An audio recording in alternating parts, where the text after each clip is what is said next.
तो इसको करने से पहले थोड़ा सा मैं स्ट्रिंगिंग चार्ट के बारे में भी डिस्कस करूंगा कि स्ट्रिंगिंग चार्ट क्या होता है। ठीक है, उसके बाद हम टैग टेम्पलेट पे आएंगे। टैग टेम्पलेट किसका टूल होता है, क्यों हम टैग टेम्पलेट को इतनी मतलब महत्ता देते हैं, क्या चीज होती है, ये सारी चीजें हम डिस्कस कर जाएंगे। तो सबसे पहले मैं डिस्कस करने जा रहा हूँ स्ट्रिंगिंग चार्ट। हालांकि आपके सिलेबस में नहीं है, लेकिन फिर भी जानना चाहिए कि स्ट्रिंगिंग चार्ट होते क्या है। एक्चुअली ये तो क्लियर है कि टेम्परेचर के वेरिएशन से आपका क्या होना है। अगर मैं टेम्परेचर बढ़ाते जाऊं, सिंपल सा बेसिक सा क्वेश्चन है ये, अगर टेम्परेचर में बढ़ाऊं तो क्या क्या फर्क पड़ेगा। अगर मैं टेम्परेचर इंक्रीज करता जाऊं तो क्या क्या चीजें हो सकती हैं। लेंथ ऑफ लाइन यानी लेंथ ऑफ कंडक्टर क्या होगा। अगर टेम्परेचर में बढ़ाता जाऊं इंक्रीज तो होगा। लेंथ क्या होगा, इंक्रीज होगा इंक्रीज सर। करेगा। क्लियर। स्ट्रेस इन कंडक्टर क्या होगा, स्ट्रेस। स्ट्रेस का मतलब force per unit area. Stress of conductor या स्ट्रेस इन कंडक्टर ये क्या होगा, किसी को पता है, कोई बता सकता है इसको। स्ट्रेस बढ़ेगा सर। स्ट्रेस बढ़ेगा कैसे। स्ट्रेस कम होगा। अच्छा ये बताओ, अगर तुम मतलब टेम्परेचर बढ़ाते हो, ऐसे सोचो, सिंपल सा सोचो, जैसे मान लो कोई इलास्टिक मटेरियल, तुमने उसमें फायर किया, मतलब आग लगाई उसमें, तो क्या होगा, वो धीरे धीरे पिघलता जाएगा, पिघलता जाएगा, तो उसका टेंसाइल स्ट्रेंथ क्या हो रहा है, मतलब जो उसमें टेंशन लगेगा किसी पर्टिकुलर पॉइंट पे, वो क्या होगा, रिड्यूस होता जाएगा ना। रिड्यूस होने का मतलब क्या होगा, स्ट्रेस की वैल्यू भी क्या होगी, कम होती जाएगी।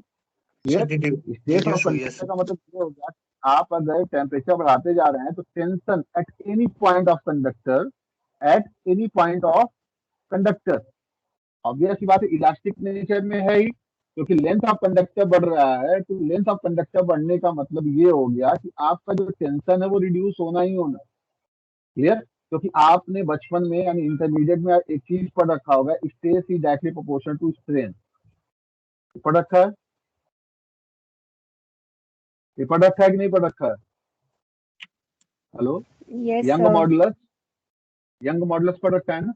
तो स्ट्रेन क्या होता है, डेल्टा एल बाई एल ही होता है, change in length upon length. तो यहाँ पे अगर मैं चेंज इन लेंथ को फिक्स कर लूं कि इतना लेंथ में चेंज हो रहा है, तो जो लेंथ एक्चुअल लेंथ है उस एक्चुअल लेंथ की वैल्यू क्या हो गई, अगर स्ट्रेन की बात करूं तो डेल्टा एल बाई एल, मान लो चेंज इन लेंथ को मैंने फिक्स कर लिया कि इतना लेंथ चेंज हुआ, तो इस एल की वैल्यू क्या हो गई, बढ़ गई ना। अगर मैं ओरिजिनल लेंथ के रेस्पेक्ट में देखूं तो इस टाइम पे इस टेम्परेचर पे लेंथ की वैल्यू थोड़ी सी इंक्रीज हो गई, तो जब लेंथ इंक्रीज होता है तो ऑब्वियस सी बात है जो स्ट्रेस होता है वो रिड्यूस होता है। ये आपने इंटरमीडिएट में भी पढ़ रखा होगा। क्लियर। तो दो चीजें हैं, टेंशन क्या हो रहा है, रिड्यूस हो रहा है, लेंथ आपका बढ़ रहा है, और सैक की वैल्यू क्या होती है, सैक क्या होता है, W L square upon 80। Clear. यही पढ़ रखा है हमने।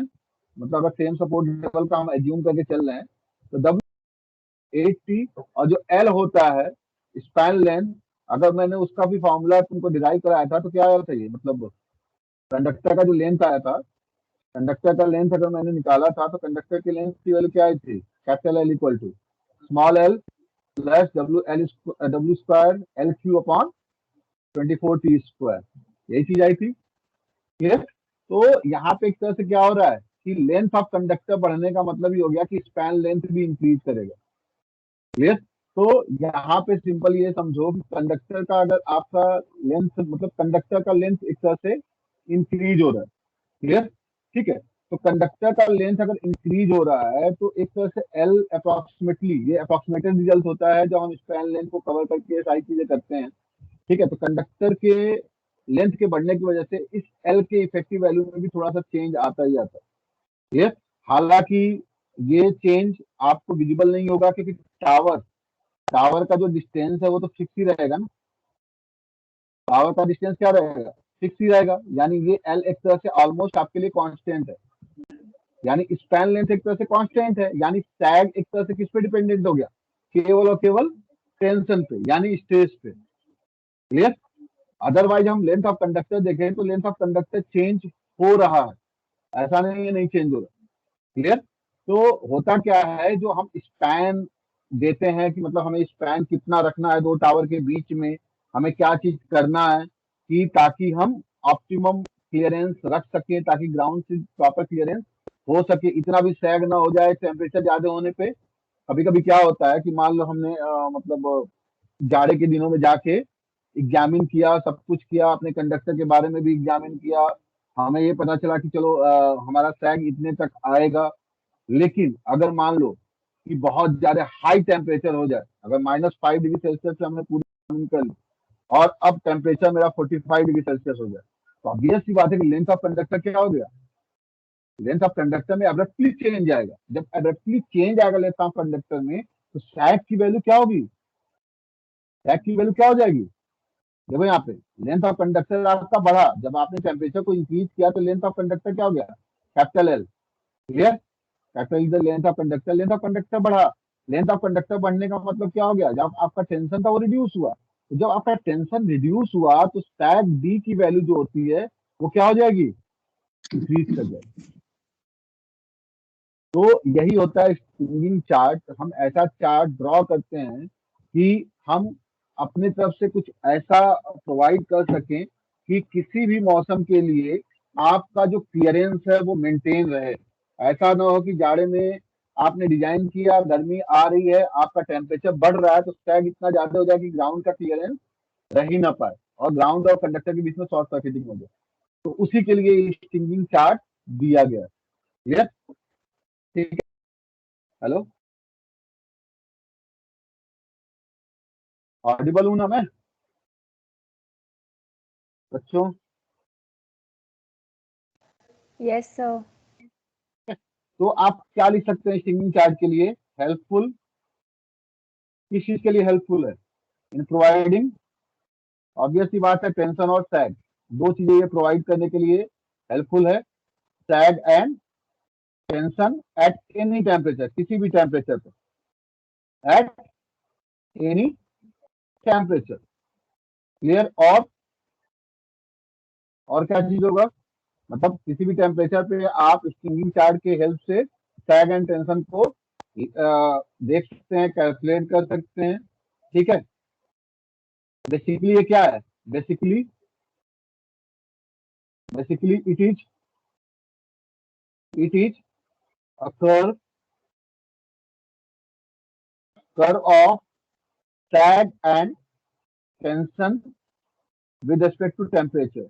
यही तो है, टेम्परेचर के वेरिएशन के साथ आपका क्या हो रहा है, सैग और टेंशन कैसे वेरी कर रहा है, वही चीज आपका क्या है, स्ट्रिंगिंग चार्ट है। क्लियर। ठीक है। जो स्टिंगिंग चार्ट है, क्योंकि ये कॉन्टिन्यूअस मोड में नहीं होता, किसी पर्टिकुलर टेम्परेचर पे मेजर किया, किसी पर्टिकुलर टेम्परेचर पे मेजर किया, तो ऑलमोस्ट जो आपका निकल के आता है कि कैसा आपका बिहेवियर होना चाहिए, हम यहाँ पे लीनियर बिहेवियर लेके चलते हैं। ठीक है। बहुत डिटेल में नहीं जाएंगे, अदरवाइज हम इसको ड्राइव भी कर सकते हैं। ठीक है। ये मान लो मैंने टेम्परेचर लिया। ठीक है। मैं टेंशन की बात करूं तो टेंशन क्या होता जाएगा, टेम्परेचर बढ़ने के साथ साथ टेंशन क्या हो जाता है, लिनियरली डिक्रीज करता जाएगा। क्योंकि आपने पढ़ रखा है कि एल इक्वल टू, मतलब किसी टेम्परेचर टू पे आपको कैलकुलेट करना है लेंथ ऑफ द कंडक्टर, तो आप क्या पढ़ रखे हैं, L two equal to something L1 into 1 + α × delta T, यही पढ़ रखा है ना। जहाँ पे अल्फा क्या होता है, कोफिशिएंट ऑफ एक्सपेंशन होता है, तो एक तरह से क्या है, लीनियर फंक्शन ही तो है। ठीक है। तो लिनियरली जब लेंथ चेंज होगा तो लिनियरली आपका टेंशन भी चेंज होना, तो लिनियरली लेंथ बढ़ रहा है तो ऑब्वियस सी बात है लिनियरली क्या होगा, टेंशन डिक्रीज हो, क्योंकि मतलब टेंशन कम होता जाएगा। तो ये आपका जो प्लॉट है वो किसका है, टेंशन का है। ये फिर कैरस्पॉन्डिंग क्या होगा, एक लेवल पे आके, ऐसा भी नहीं है कि हम टेम्परेचर बियॉन्ड द लिमिट कर सकते हैं, टेम्परेचर एक लिमिट तक ही बढ़ा सकते हैं, उसके ऊपर टेम्परेचर बढ़ाने का मतलब क्या होगा, सिस्टम में फॉल्ट होना। तो ये क्या हो गया, आपका टेंशन डिक्रीज हो रहा है। क्लियर। और उसी समय पे आपका सैग क्या होता जाएगा, जैसे जैसे टेंशन आपका घटेगा, सैग की वैल्यू क्या होती जाएगी, बढ़ती जाएगी। यानी ग्राउंड से क्लियरेंस क्या होता जाएगा, अगर सैग बढ़ता जाएगा, टेंशन आपका क्या हो रहा है, कम हो रहा है, सैग की वैल्यू क्या हो रही है, बढ़ रही है, तो ग्राउंड से क्लियरेंस क्या होगा,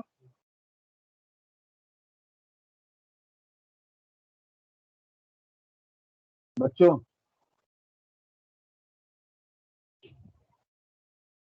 अगर आपका सर कम सैग होगा, कम है होगा, तो ग्राउंड से क्लियरेंस क्या होगा, क्लियरेंस कम जाएगा सर।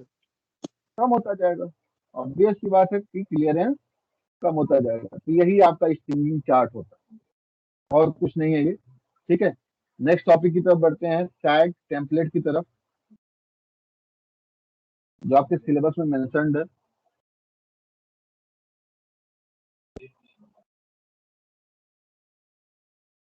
सैग टेम्पलेट, ठीक है।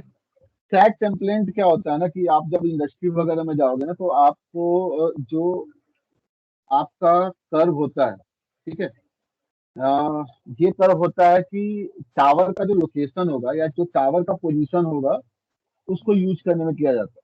तो ऑब्वियस सी बात है, लोकेशन को बताने के लिए, यानी स्पैन लेंथ कितना होगा ये बताने के लिए हम स्ट्रिंगिंग चार्ट यूज करेंगे ही करेंगे। विदाउट उसके तो हमें पता ही नहीं चल पाएगा। ऐसा भी ना हो जाए कि मतलब सैग इतना ज्यादा हो जाए कि ग्राउंड से क्लियरेंस ना हो पाए प्रॉपर, में रखनी होती है। तो ये क्या होता है, sag template, this is a plot of paper, ठीक है। ये मतलब जो प्लॉट्स होते हैं कर्व्स के, चाहे किसी भी कर्व्स का हो, सैग का हो, टेंशन का हो, ठीक है, ऑन ट्रांसपेरेंट पेपर होता है। क्लियर, ठीक है। तो ये ट्रांसपेरेंट पेपर पे ये चीज प्लॉट होता है कर्व का, ठीक है, ताकि हम क्या कर सकें, हम suitable position of tower find out कर सकें, which is use for which is use for locating, यानी सुटेबल पोजीशन पे हम टावर को locating the tower position. Clear, तो यही आपका होता है सैग टेम्पलेट। क्लियर, मतलब सैग टेम्पलेट एक तरह से सोचो कि ये मतलब इंपेरिकल ही है। कोई इसका क्लियर कट गाइडलाइन नहीं होता है कि हमें ये चीज फॉलो करनी है, यानी कन्वेंशनल अप्रोच नहीं होता है। बहुत सारे सेवरल अल्टरनेटिव ट्राइड किए जाते हैं इसके लिए कि हम प्रॉपर लोकेशन फाइंड आउट कर सके, क्योंकि मौसम यानी वेदर बहुत ही इंपॉर्टेंट रोल प्ले करता है। क्लियर, ठीक है। तो ये सारी चीजें होती हैं, बस हम क्या करते हैं कि जो ग्राउंड क्लियरेंस है उसको हमें, मेन मोटो क्या होना चाहिए, हमें मेरा मेन मोटो सैग टेम्पलेट को करते समय यही होना चाहिए कि ग्राउंड क्लियरेंस मेंटेन रहना चाहिए। Ground clearance must be maintain, must be maintain.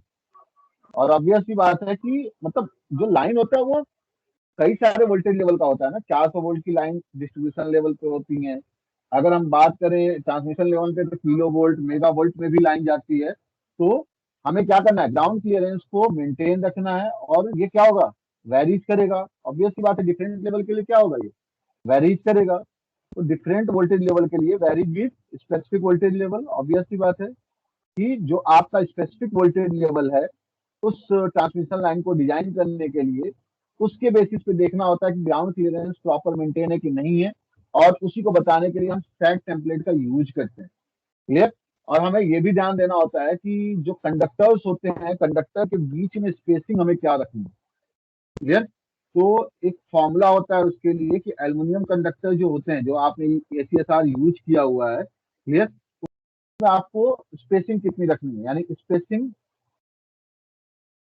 Between conductors, मतलब फेज के बीच में आपको स्पेसिंग क्या रखना है, उसके लिए एक इंपेरिकल फॉर्मूला है। ठीक है, स्पेसिंग की वैल्यू जो होती है वो वोल्टेज पे डिपेंड करती है, और साथ ही साथ सैग पे डिपेंड करती है। यानी ये होता है आपका अंडर रूट सैग डी प्लस V अपॉन 150 के बराबर।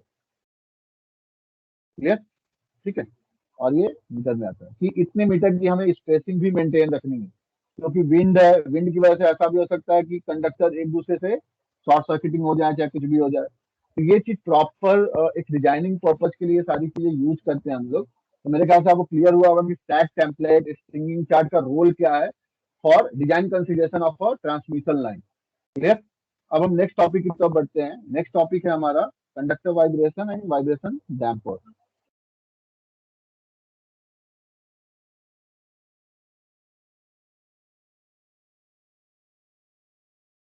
किसी को डाउट है इसमें, कुछ पूछना है बच्चों? किसी को पूछना है ये स्टैक टेम्पलेट और ये स्ट्रिंगिंग चार्ट ये सब क्या है? और प्लीज इसको थियोरेटिकल अप्रोच से मत समझना, मतलब चीजों को बस समझने की कोशिश करना कि मैथमेटिकली क्या रिलेशन है, तो हमें क्या क्या कहानी इसमें गढ़नी है। कहानी तो आपको खुद ही करना, बस आपको कॉन्सेप्ट कॉन्सेप्ट क्लियर होना चाहिए कि हाँ स्टैक का टेंशन के साथ क्या कोरिलेशन होता है, और कुछ नहीं चाहिए आपको। क्लियर। किसी को कुछ पूछना है? Any question? Sir mechanical, yes sir. हाँ सीधा सर बोलो। Mechanical consider, yes sir. Sir mechanical consideration electrical consideration पे डिपेंड करता है, जैसे कुछ फैक्टर्स। कंसिडरेशन अलग चीज होती है बेटा, इलेक्ट्रिकल कंसिडरेशन अलग चीज होता है। इलेक्ट्रिकल कंसिडरेशन में हम एफिशिएंसी वोल्टेज रेगुलेशन इन सब चीजों पे बात करते हैं। मैकेनिकल कंसिडरेशन ये सारी चीजें क्या है, मैकेनिकल कंसिडरेशन है ना, कि हमें लेंथ कितना रखना है, हमें स्पेस कितना देखना है, ये सारी चीजें। इलेक्ट्रिकल कंसिडरेशन नहीं है ये। इलेक्ट्रिकल कंसिडरेशन बस यही चीज कंसिडर करते हैं हम लोग कि ग्राउंड से क्लियरेंस प्रॉपर होना चाहिए। ऐसा ना हो कि कंडक्टर मिनिमम पॉइंट इतना हो जाए कि ग्राउंड से क्लियरेंस न बन पाए। ठीक है। Okay sir. अब हम बात करेंगे यहाँ पे वाइब्रेशन की। जैसा अभी हमने जब हमने सैट का कैलकुलेशन किया तो वहां पे हमने देखा कि जो हॉरिजॉन्टल स्विंग है कंडक्टर का, यानी मान लो अगर एक कोई कंडक्टर है, ठीक है, ये थ्री व्यू बना रहा हूँ मैं, थोड़ा सा इसको समझने की कोशिश करना। ये समझ लो कि ये कंडक्टर है, तो ये ऐसे स्विंग कर सकता है। ये क्या हो गया इसका? हॉरिजॉन्टल स्विंग हो गया कि विंड प्रेशर वर्टिकली इस पे पड़ रहा है और ये हॉरिजॉन्टली स्विंग कर रहा है। क्लियर। ठीक है। तो ये आपका हॉरिजॉन्टली स्विंग कर रहा है, तो ऐसा भी तो हो सकता है कि कंडक्टर वर्टिकली स्विंग करे। विंड की वजह से ऐसा भी तो हो सकता है कि कंडक्टर वर्टिकली स्विंग करे, क्योंकि कंडक्टर क्या है, दो पॉइंट से बंधा हुआ है। तो मैं टावर की बात करूं, ये मान लो दो टावर है, ठीक है, और यहाँ पे आपका कंडक्टर है।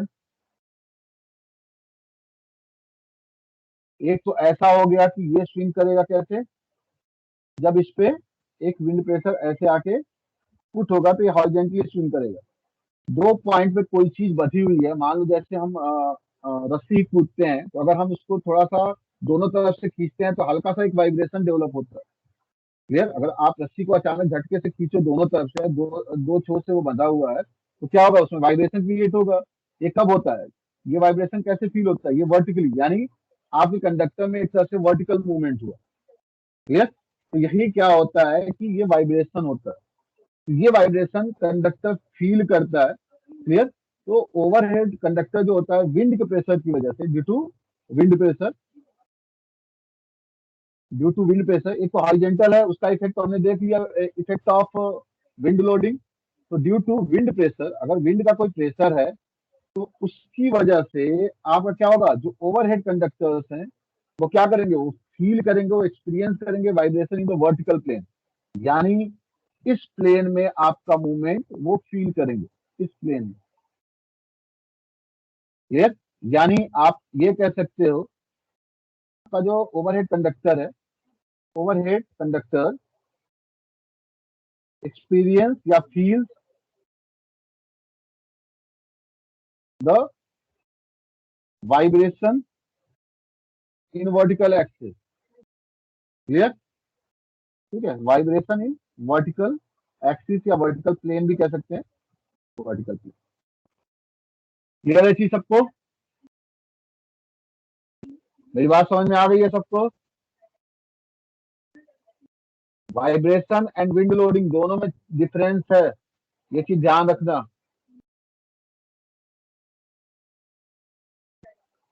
आवाज आ रही है मेरी?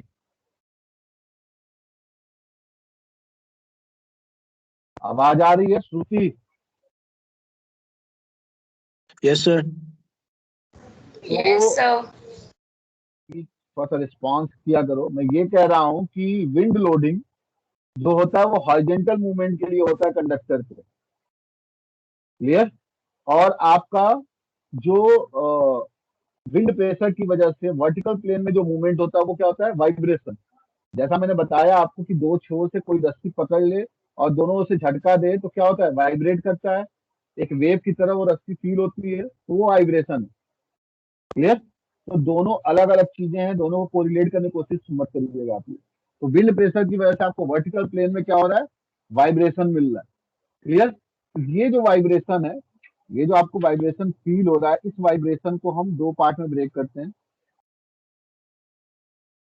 ये दो तरह के होते हैं। एक होता है आपका resonant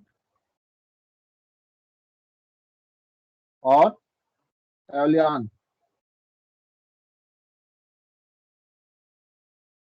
vibration, and the second one is galloping. Galloping का मतलब होता है डांसिंग।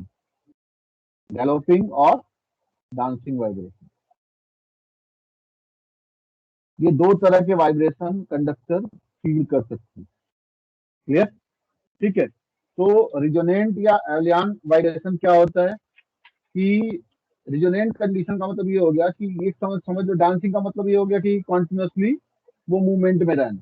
क्लियर? जबकि वाइब्रेशन क्या होता है? झटके से आपको फील होता है और आपको वो काफी हाई एम्पलीट्यूड या हाई मैग्नीट्यूड का फील होता है। जबकि गैलोपिंग क्या है कि लो मैग्नीट्यूड का है, लेकिन वो स्लो मोशन में आपका कंडक्टर में मेंटेन ही है। क्लियर? तो रिजोनेंट एंड एलियान वाइब्रेशन की अगर मैं बात करूं तो इसका जो मैग्नीट्यूड होगा वो काफी मतलब लो मैग्नीट्यूड का होता है ये। ठीक है ना? और फ्रीक्वेंसी इसकी क्या होती है? काफी हाई होती है। ठीक? यानी ये हाई फ्रीक्वेंसी, यानी मैंने क्या बोला कि झटके से फील होगा, तो आपको क्या फील होगा? वो फ्रीक्वेंसी, यानी जो वेव डेवलप हो रहा है उसकी वजह से वो हाईली फ्रीक्वेंट वेव होगा। क्लियर? यानी इसमें क्या होती है? हाई फ्रीक्वेंसी होता है ये। ठीक है? मैग्नीट्यूड की वैल्यू थोड़ी कम होती है with respect to the galloping या डांसिंग। गैलोपिंग या डांसिंग का मतलब क्या हो गया? हाई मैग्नीट्यूड के साथ मूवमेंट होना, लेकिन उसकी फ्रीक्वेंसी ज्यादा नहीं होती है। क्लियर? लो मैग्नीट्यूड या लो एम्पलीट्यूड का होना। Clear? Frequency near about 5 to 40 hertz के बीच होता है ये। क्लियर? अगर मैग्नीट्यूड की बात करूं मैं तो ये अप टू 5 सेंटीमीटर तक मूवमेंट कर सकता है। अगर अप टू 5 सेंटीमीटर तक वर्टिकल प्लेन में मूवमेंट हो रहा है तो मतलब क्या है? वो आपका रेजोनेंट या एवियान वाइब्रेशन है। क्लियर? इसके अलावा ठीक है, जो आपका लूप लेंथ है, मतलब पूरा का पूरा जो लूप लेंथ कवर हो सकता है वो हो सकता है 1 से लेके 10 सेंटीमीटर के बीच में। क्लियर?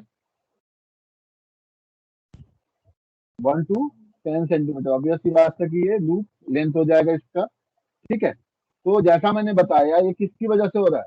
ये हो रहा है वर्टेक्स फिनोमिना, यानी मतलब वर्टिकल प्लेन में विंड के प्रेशर की वजह से हो रहा है। क्लियर? ठीक है? और ये जनरली सब में होता है, सारे कंडक्टर में ये पाया जाता है, ये कॉमन टू ऑल है। किसी भी ट्रांसमिशन ओवरहेड ट्रांसमिशन लाइन को देख लोगे ना तो ये सबके लिए कॉमन है। ठीक है? इसके लिए अलावा आप अगर देखोगे ना तो ये बहुत ज्यादा हार्मफुल नहीं होता है क्योंकि इसका मैग्नीट्यूड काफी कम होता है, तो लेस हार्मफुल है। हार्मफुल है लेकिन लेस हार्मफुल, ऐसा नहीं है कि हार्मफुल नहीं है। अगर कॉन्टिन्यूस मोड में बना रहे तो ये हार्मफुल है। क्लियर? ठीक है? तो अब इस वाइब्रेशन को कैसे रिमूव किया जाए? टू रिड्यूस दिस वाइब्रेशन, इस वाइब्रेशन को रिड्यूस करने के लिए हम दो इक्विपमेंट यूज करते हैं। एक होता है आर्मर रॉड, ये आपने शायद देखा भी होगा, और अभी मैं डायग्राम बनाऊंगा तो आपको क्लियर हो जाएगा, हो सकता है। आर्मर रॉड, और दूसरा होता है वाइब्रेशन डैम्पर। ये सामने अगर जो आपका लाइन गया हुआ है ना, जो एरियस के ठीक सामने गया हुआ है, वहां भी आप देखेंगे तो आपको दिख जाएगा ये। या फिर आपने मेट्रो से कभी सफर किया हो तो वैशाली के पास जो मेट्रो गुजरती है तो वहां का ट्रांसमिशन लाइन अगर देखो ना तो वहां भी फील हो जाता है कि ये क्या चीज है। आर्मर रॉड जो होते हैं, जैसे मान लो कंडक्टर है,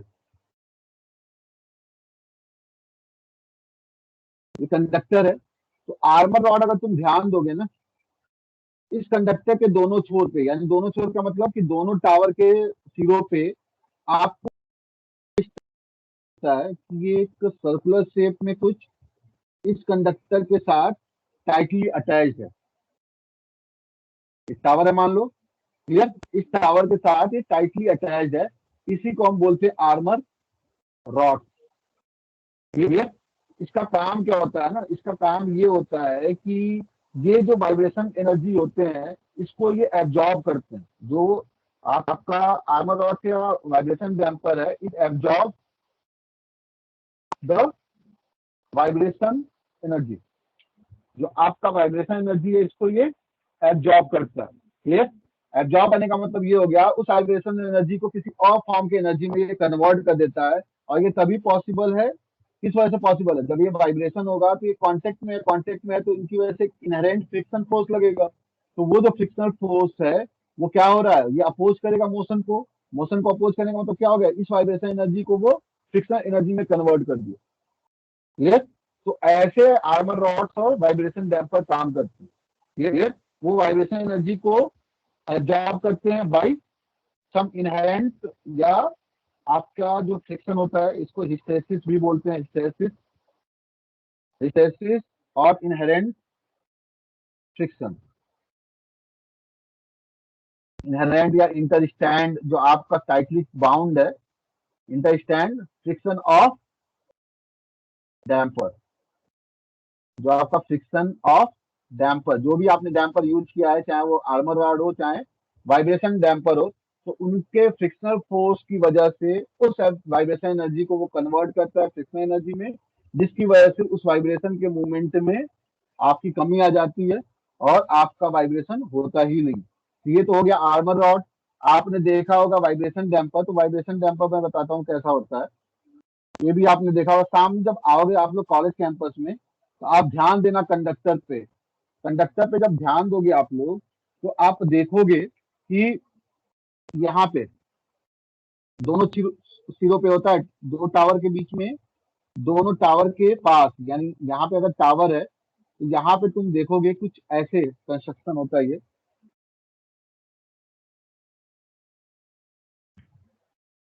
ऐसे लगता है कि जैसे मतलब मुट्ठी बांध के कुछ रखा हुआ है वहां पे।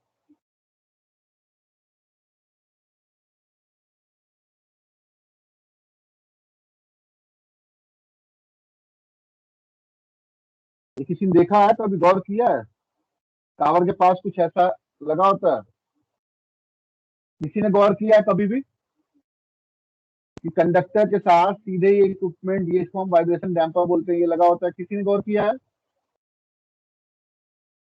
हेलो, किसी ने ध्यान दिया इसको? किसी ने नहीं देखा है? सुशील, जो सर त्यागी, आर्मर रॉड देखे हैं, वाइब्रेशन डैम्पर नहीं देखे हैं। यहाँ एजेस के ठीक सामने जो कंडक्टर गई हुई है ना वहां पे भी तुमको दिख जाएगा। ऐसे ही देखो, ये समझो ना कि ये जो सिरा है ना, ये एक तरह से ये एक मुट्ठी है, ठीक, और उस कंडक्टर को काफी तेजी से जकड़ी हुई है। इसीलिए मैं बोल रहा हूँ कि वाइब्रेशन होता है तो जो फ्रिक्शनल फोर्स होता है उस मूवमेंट को अपोज करता है और उस एनर्जी को एब्जॉर्ब करके फ्रिक्शनल एनर्जी में कन्वर्ट करता है ताकि वो वाइब्रेशन आपको ना मिले। क्लियर। तो वाइब्रेशन डैम्पर मेरे ख्याल से आपको क्लियर हुआ होगा कि क्या होता है ये वाइब्रेशन डैम्पर इक्विपमेंट। आपसे अगर पूछेगा वाइब्रेशन डैम्पर के बारे में तो आप यही लिखेंगे कि ये वाइब्रेशन एनर्जी को एब्जॉर्ब करता है बाय इस इंटरस्टैंड फ्रिक्शन फोर्स। क्लियर। ठीक है। अगर मैं बात करूं यहाँ पे गैलोपिंग की, गैलोपिंग का मैंने क्या बताया, फ्रीक्वेंसी काफी लो होती है, लो फ्रीक्वेंसी होता है ये। लो फ्रीक्वेंसी का मतलब ये हो गया 0.25 हर्ट्ज से लेके 2 हर्ट्ज के बीच में होता है, काफी लो फ्रीक्वेंसी होती है। बट मैग्नीट्यूड क्या होता है, कॉन्टिन्यूस होता है। तो डांसिंग हम इसीलिए बोलते हैं कि मैग्नीट्यूड जो होता है वो हाई मैग्नीट्यूड होता है, हाई मैग्नीट्यूड। डांसिंग बस इसीलिए बोलते हैं क्योंकि ये सेम एनर्जी के साथ कॉन्टिन्यूस मोड में बना हुआ है। क्लियर। तो इसलिए हाई मैग्नीट्यूड इसका होता है क्योंकि ये लगातार सिस्टम में बना हुआ है। ठीक है। और ये जो अकर्स होता है ये किसकी वजह से होता है, ये होता है आपका जैसे मैंने बोला कि ये आपका जो एवियान है, एवियान वर्ड का मतलब ही होता है एयर, एयर से ही बना हुआ है। ये एवियान का मतलब, एवियान वाइब्रेशन जो होता है वो ड्यू टू एयर प्रेशर की वजह से होता है। क्लियर? लेकिन ये जो गैलोपिंग होती है, गैलोपिंग होती है असिमेट्रिकल, कॉज्ड बाय, आप लिख सकते हो caused by asymmetrical layer of ice coating. जो आइस कोटिंग होती है उसके असिमेट्रिकल लेयर की वजह से होता है। क्लियर? ठीक है, asymmetrical layer of ice coating की वजह से ये चीज होती है। ठीक, असिमेट्रिकल लेयर होने की वजह से ये प्रॉब्लम आता है कि लगातार मूवमेंट। अनसिमेट्रिकल लेयर का मतलब क्या हो गया, कहीं पे बर्फ की कोटिंग ज्यादा हो जाएगी, कहीं पे कम होगी, यही चीज होगा ना। तो ऑब्वियस सी बात है कि उस समय पे आपको जो वाइब्रेशन मिलेगा वर्टिकल एक्सिस पे मिलेगा ही मिलेगा, क्योंकि एक जगह किसी पॉइंट पे आपका वेट ज्यादा है, किसी पॉइंट पे वेट कम है। उस वजह से आपका गैलोपिंग, उस वाइब्रेशन को हम गैलोपिंग कहते हैं, जो मेंटेन्ड रहता है due to the asymmetrical layer of ice coating. तो इसको कैसे अवॉइड किया जा सकता है, कैसे इसको रिड्यूस किया जा सकता है, कोई बताएगा? कोई बता सकता है इसको कैसे रिड्यूस कर सकते हैं? इसलिए हम इसको सेल्फ एक्साइटेशन वाइब्रेशन भी कहते हैं।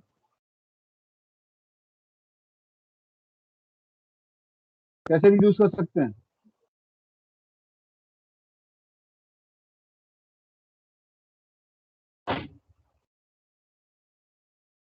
कैसे रिड्यूस कर सकते हैं? एनीवन? टू रिड्यूस गैलोपिंग, थोड़ा सा टॉपिक है, बस मैं खत्म कर रहा हूँ ये। टू रिड्यूस गैलोपिंग कैसे रिड्यूस कर टेंशन सकते हैं? इंक्रीज कर सकते टेंशन इंक्रीज करके, वेरी गुड, सही बोला तुमने। टेंशन इंक्रीज करने का मतलब ये हो गया कि हॉरिजेंटल, यानी हॉरिजेंटल कॉन्फ़िगरेशन अगर हम यूज करें, यानी कंडक्टर हॉरिजेंटल कॉन्फ़िगरेशन यूज करने का मतलब क्या हो गया, ये जो कंडक्टर आपका सैग दिख रहा है, सैग जितना कम से कम होगा आपका कंडक्टर क्या होगा। हॉरिजेंटल कॉन्फ़िगरेशन का मतलब क्या हो गया कि अगर ये दो टावर है, दो टावर के बीच में सैग बहुत कम हो, बहुत कम हो, नाम मात्र सैग हो कंडक्टर के बीच में, तो ये क्या हो गया आपका ऑलमोस्ट हॉरिजेंटल कॉन्फ़िगरेशन आपने कंडक्टर का यूज कर लिया। क्लियर? तो हॉरिजेंटल कॉन्फ़िगरेशन यूज करके हम कर सकते हैं, और क्या कर सकते हैं, और क्या कर सकते हैं बताओ?